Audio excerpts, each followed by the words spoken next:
नमस्कार, आपका स्वागत है सच्ची घटना में। आज की जो कहानी है वो आपके रातों की नींद हराम कर सकती है। ये कहानी है दिल्ली की एक व्यस्त रात की और इस कहानी का शीर्षक है एक ओला ड्राइवर और उसका खौफनाक सफ़र। एक लड़का अमित, जिसकी उम्र 28 साल थी, वह एक सॉफ्टवेयर कंपनी में सॉफ्टवेयर इंजीनियर था। अमित दिल्ली की रातों का दीवाना था। ऑफिस से देर से निकलना और फिर किसी ढाबे पर जाकर अपने दोस्तों के साथ चाय पकौड़े का सेवन करना, ये उसका रूटीन था। एक ऐसी ही रात करीब 1:30 बजे जब वो अकेला घर लौट रहा था तो उसने अपने लिए ओला बुक की।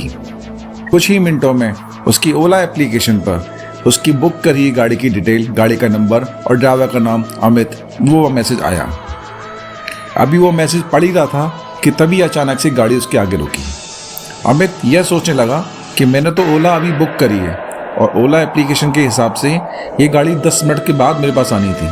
चलो कोई नहीं, जल्दी आ गई, मैं जल्दी घर पहुंचूंगा। जैसे जैसे गाड़ी आगे बढ़ती गई अमित को एहसास हुआ कि विकास गलत रास्ता ले रहा है। अमित ने पूछा, ये रास्ता कहाँ जाता है? मेरा घर तो दूसरी तरफ है। विकास ने बिना आंखें मिलाए जवाब दिया, ये एक शॉर्टकट है, हम जल्दी पहुंच जाएंगे। अमित थोड़ा घबराया, लेकिन देर रात होने के कारण और ओला एप्लीकेशन पर दिख रहे विकास की फोटो से उसे कुछ राहत मिली। कुछ ही देर बाद दिल्ली की चमचमाती सड़कें खत्म हो गई। उसकी जगह सुनसान और अंधेरे रास्ते आ गए जो शहर के बाहरी इलाके की ओर जाता था। अचानक कार का रेडियो खुद ब खुद चालू हो गया। उसमें से एक पुरानी फिल्म का गाना बज रहा था जिसकी आवाज धीमी और डरावनी थी।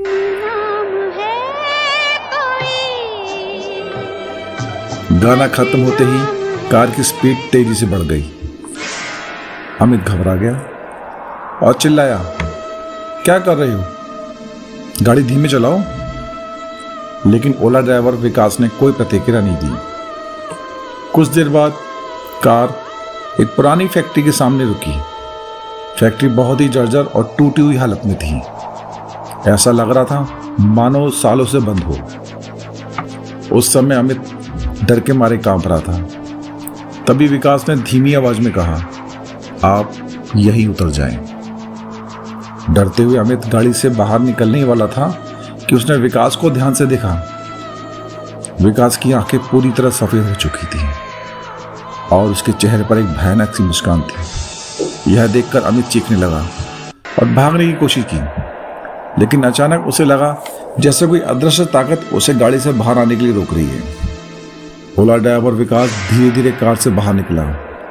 अब वह विकास जैसा नहीं लग रहा था। वह लंबा और दुबला था, उसके कपड़े फटे हुए थे और उसकी आंखों से एक भयानक लाल रोशनी निकल रही थी। अमित अपनी जान बचाने के लिए जोर जोर से चिल्ला रहा था, लेकिन उसकी चीखें सुनने वाला वहां कोई नहीं था। उधर फैक्ट्री के कोनों से अजीब अजीब सी आवाजें भी आने लगी। अचानक अंधेरे से एक भयानक आवाज सुनाई दी, कहाँ भाग रहे हो अमित? तुम्हारी बारी आ गई है। अमित घबरा कर पीछे मुड़ा और उसने देखा एक भयानक आकृति उसके सामने खड़ी थी। यह आकृति एक आदमी की थी जिसके शरीर पर जख्मों के निशान थे और उसकी आंखों से खून निकल रहा था। अमित को लगा जैसे उसके पैरों के नीचे से जमीन खिसक गई हो। उसने डरते हुए पूछा, तुम कौन हो?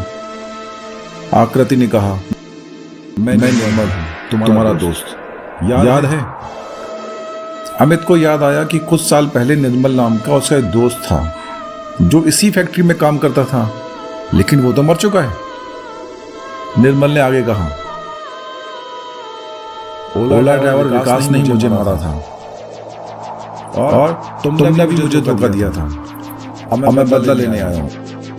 तुमने ही मुझे मेरे प्यार से अलग किया और धोखे से उसकी शादी की।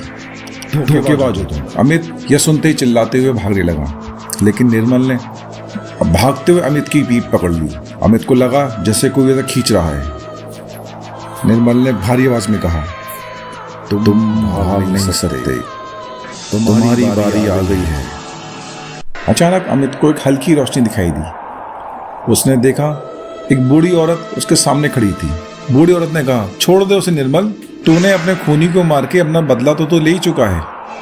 ये लड़का निर्दोष है तेरे मरने के बाद इसने ही तेरे प्यार को सहारा दिया है। निर्मल ने कहा, माँ तुम बीच में क्यों आ रही हो? ये मेरा बदला है।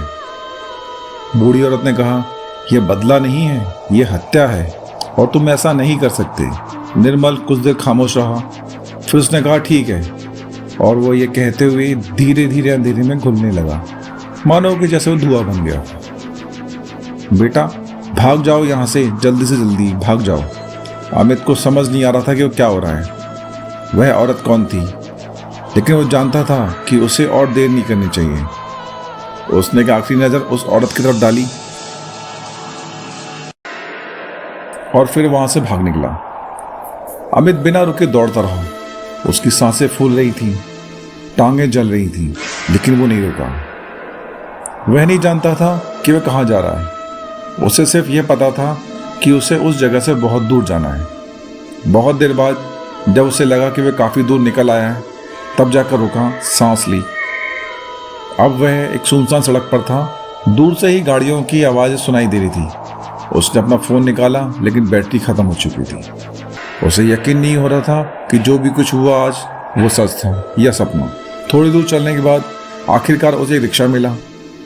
अमित रिक्शा पकड़कर घर आया और खुद को दरवाजे के पीछे बंद कर लिया। घर लौटने के बाद पूरी रात वो नहीं सो पाया, बहुत डरा हुआ था। उसके बाद फिर वो कभी भी